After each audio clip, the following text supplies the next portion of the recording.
If you're getting close to retirement age, like most of us are, you may be thinking about a move to a 55 plus community. Today, though, I really want to talk about what is specifically a 55 plus community and kind of tell you everything you ever needed to know and maybe some things you didn't think you needed to know. But overall, I want to tell you what these communities are. And then at the end, I'll tell you what they aren't. Today for this video, I decided to come down to Old Town Scottsdale and hang out for a little while at the shops at Fifth Avenue. This is outside of our topic, but when you move to Arizona, if you've got people in town, Old Town Scottsdale is a really cool place to come. And this whole little stretch of shops has some fantastic window shopping. They've got galleries and an art walk. I think it's on Thursday nights, and just some cool little places to hang out, and then close to the big Fashion Square Mall. So enough about our little tourist spot there, but I want to talk to you about 55 plus communities and kind of the definitions. Sometimes people think that 55 plus is some kind of senior living center. It's like a nursing home. It is not. That is called senior living, or specifically a nursing home or assisted living. 55 plus communities are for active living. Now, there might be two different kinds. Typically, I get a lot of comments on some of my videos from people that are living in a 55 plus building. Maybe a multi-story apartment building specifically for seniors. Some are federally subsidized, some are not, but all have the age requirement that you must be at least 55 years old. Those are rental properties, so you're going to rent your apartment. And they may have like an activities room or a craft room or something like that, but not a lot of amenities. They have their place and can be a good option for a lot of people. Now, the other type of community that I feature on my channel is a 55 plus active adult community. These are communities of all shapes and sizes built by different builders and developers where you must be 55 years old to live there. Now, there are some federal mandates that clarify what is a 55 plus community, whether it's a multi-story apartment building or a gated active adult living community. The federal law says that 80% of the residents have to be over the age of 55. Now, let's say you're 55 and a half and your spouse or partner is 52. That's going to be perfectly fine. One of you has to be at least 55 to have your name on the deed. There can be up to 20% of residents that are not 55. Now, that's where it gets a little gray. There's no specific age demographic there other than what the community decides to waiver. So in some cases, it might be 45. Other cases, they might say, well, you know, you're 80 and you have a 35-year-old wife. Okay, we might do that. Probably not. And if you're 85 and have a 35-year-old wife, we probably can't be friends anyway. But I digress. Just know that the bulk of the residents are going to be at least 55. And one last thing. Nobody under the age of 19 is allowed to live in the community. And we'll talk more about that later. But it's for adults only and mature adults. So keep that in mind when you're thinking about what actually a 55 plus community is. Next, let's talk about size. Size does matter, you guys. Not that kind of size. Community size. Now, we have all sizes of communities in Arizona and around the country. I realize some of you watching this are not even thinking of coming to Arizona, and that's okay. 55 plus is 55 plus. But community sizes will vary. Some people are not comfortable in a giant place like the Villages, Sun City with over 27,000 homes. That's a lot of people, even though it is kind of compartmentalized into little individual neighborhood sections. and they drill it down even further to individual units so you can get to know people. Sometimes that's just too much for some people and they don't want that. Maybe you want a small community because you're still working and you don't need 36 pickleball courts because you are working 5 or 6 days a week, in my case 7. I don't have time to go to pickleball in my small community, and we've got 4 courts I doubt I'm ever going to see. I took lessons and I just can't get there because I am working. But if you're somebody who is fully retired and you're looking for a whole new life, maybe we need to settle somewhere between 400 homes and 27,000. How about 5,000 or 6,000? That would be adequate and give you a smaller feel with a lot of amenities. Lots of different things when we're talking about 55 plus. Doesn't have to be mega and doesn't have to be small. There are lots of great options in the 55 plus space when we're talking about the overall community. So keep that in mind as you're doing your research. Next, let's talk about what we're all here for, the homes in a 55 plus community. Now, typically, these homes will trend to be a little lower maintenance. We have all had the big house with 2 stories and a basement, maybe when we were raising our families. And in my case, I had a big grassy lawn that I had to mow, a big driveway that had to be shoveled.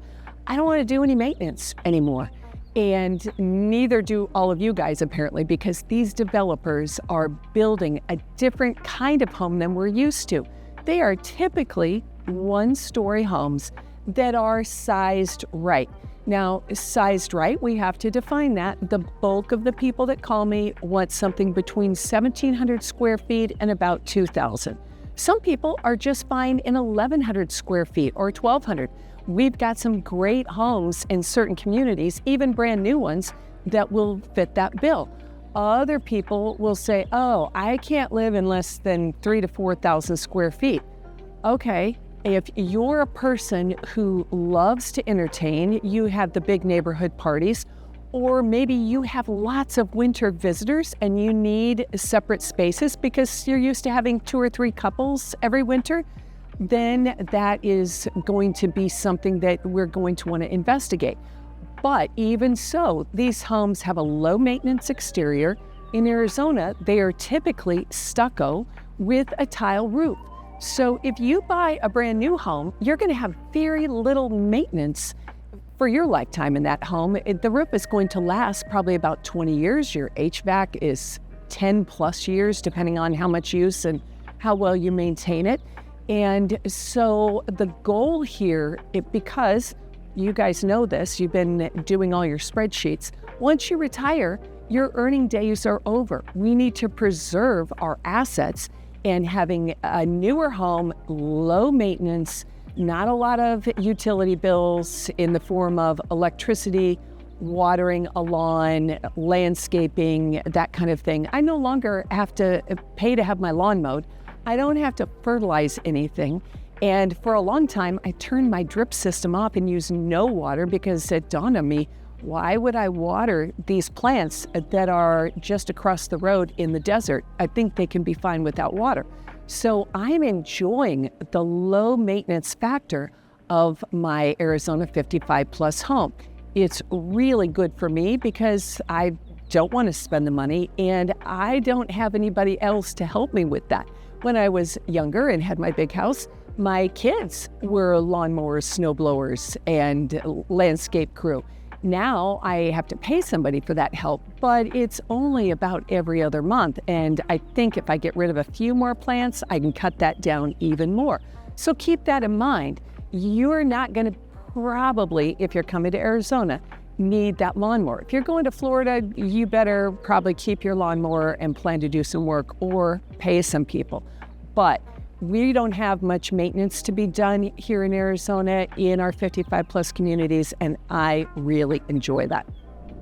Now, the next thing we have to think about in a 55 plus community is age, not the age limit, but the age range of people in these communities. Some communities have more younger people. Other communities have a lot of older people. Let me explain what that's going to mean to you. If you're somebody who's barely 55 and you've been dreaming of moving into one of these communities, we are going to need to look for something that is a newer community. Generally, I don't get a lot of calls from people over an advanced age of maybe 80, 85. I have had a few people call me in that age, and I love it when they ring me. But those people are not making a cross-country life-changing move. I have a reason usually, and that causes them to make a change. But the bulk of the people moving into these communities are about 55 to 64 years old, just hitting their retirement age. So if that's you, you might want to investigate a community that either is totally brand new or still has homes being built. We have a lot of communities that will have an older side and a newer side, which is fantastic. You get some age diversity in your community. It's not all young people, and you're not all gonna grow old and sell on the same day. But it will give you more people in your age demographic. We have some communities in our Arizona cities that will have been here since maybe the 60s and the 70s. Those communities trend a little older. And if you want a lot of neighbors, even just on your street to hang out with, that might be a challenge if you're 58 or 62 years old. Just not going to be as relatable to you as maybe a newer community. So think about that when you're starting to look, and just use those tips to know what 55 plus means. It's not everybody is 55. It is, there's an age range, and we need to find the appropriate place for you to move to for the lifestyle that you anticipate having. Okay, don't laugh at me, but I had to stand here because I thought these two little saguaro guys were cute. We're gonna get hitched. Anyway, we're talking about age. Speaking of age, let's talk about grandkids. Sometimes people feel like they are going to be in a 55 plus community and they will never see a child within the gates. Not true. People have grandkids coming to visit all the time. Sometimes you'll see an uptick in younger people during, Easter break, fall break, Christmas, holiday breaks, that kind of thing, and maybe in the summer a little bit. But I want you to know that it is not good or allowable for kids to be there. I shouldn't say good, but you guys know what I mean. Under the age of 19, nobody can be in the community for more than 90 days. So if your grandkids are coming for 2 weeks out of every year, totally fine. Even better, though, would be if your grandkids are visiting a lot, we need to clarify what the pool situation is. That seems to be the biggest deal for younger kids. You want to be able to take them to the pool. Some communities, it's only at certain times of day at certain pools. Other communities, no kids at the pool. Generally, though, that is in some of our hybrid communities that will have a 55 plus within a big master plan community, which means there are really cool pools elsewhere where they've got the really neat water slides and fun activities on site in the all ages section of the community. But every now and then, if you've seen my son's City Festival video, you saw that we talked about a playground. Lots of communities will have a playground for kids so that you've been in your tiny house all day with a 3 and 5 year old. You can take them out to the playground and let them climb around and run and yell and scream for a little while.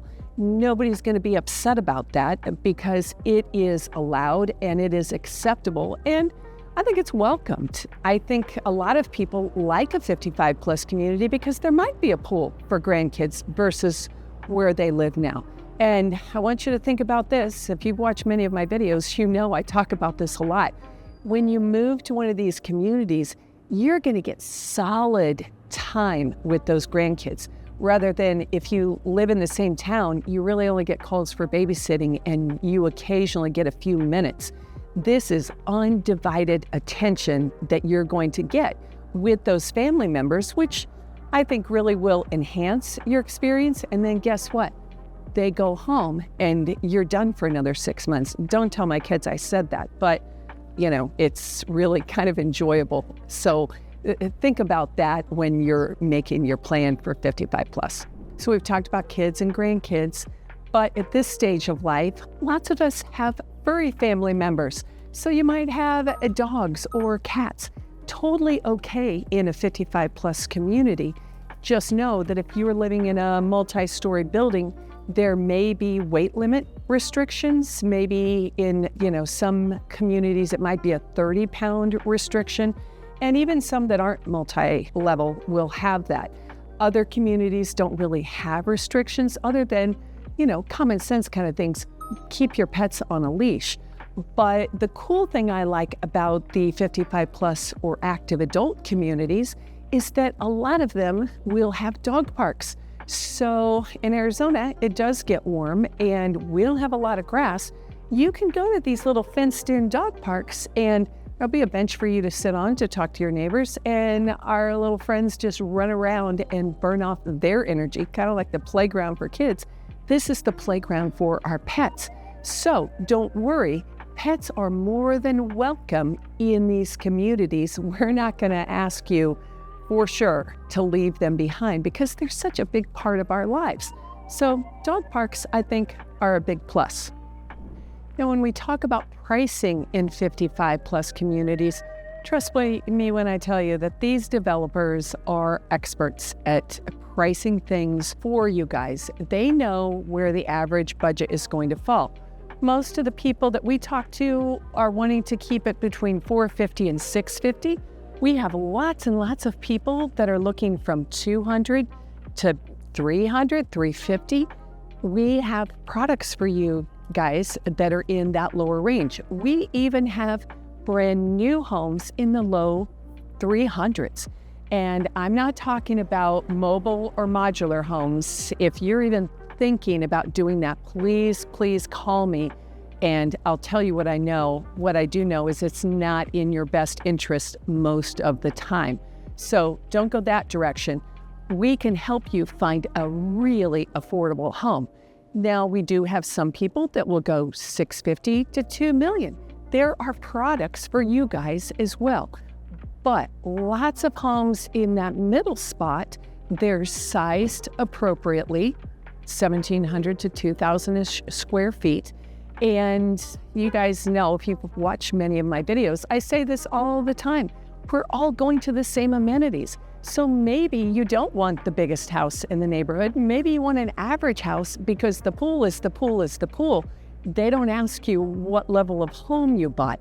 So get the most affordable house for your budget and get something that is an appropriate size.